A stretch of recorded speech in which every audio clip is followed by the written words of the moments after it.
మన ఎజెండాలో ఒక 10,00,000 రూపాయలు ఇస్తామని చెప్పేసని చెప్పేస్తున్నారంట యూత్‌కి. ఏదంటే బిజినెస్ కానీ ఏదైనా అంటే స్టార్టప్స్ టైప్ ఆఫ్‌లో పెట్టుకోవడానికి.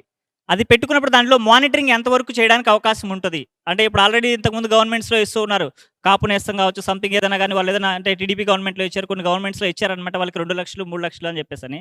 వాటి ద్వారా ఏందంటే వాళ్ళు చేసిన వర్క్ చేసింది ఏమీ లేదనమాట. రిజల్ట్ అయితే ఏం లేదు. స్టార్టప్స్ పెట్టుకుంది లేదు. మన దగ్గర నుంచి 10,00,000 ఇస్తామంటున్నారు కదా! దాని నుంచి ఏ టైప్ ఆఫ్ అంటే ఐ మీన్ ఎలాగా చేయడానికి ఎటువంటి పాయింట్స్ తీసుకుంటారు? దాన్ని మళ్ళీ ఏమన్నా మానిటరింగ్ చేయడానికి ఏమైనా అవకాశం ఉంటదా? ఆ డబ్బులు ఇచ్చేసి గమ్ముగా ఉంటారా ఏంటి అని చెప్పేసని.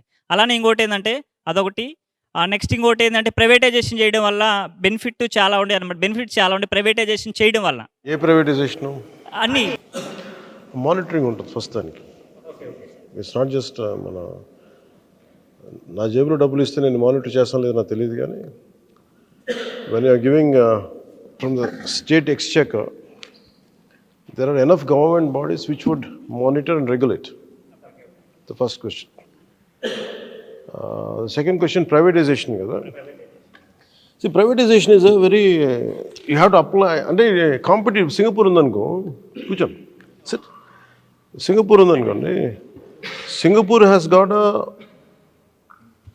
governments are very strong there. At the same time, privatization also coexist.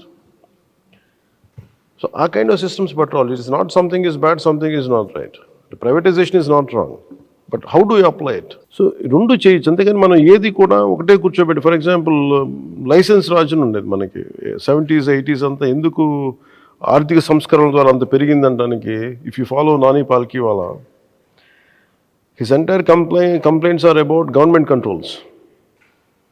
Two much of public అంటే maybe an eminent individual, capable individual not able to do anything on his own because he's a private person.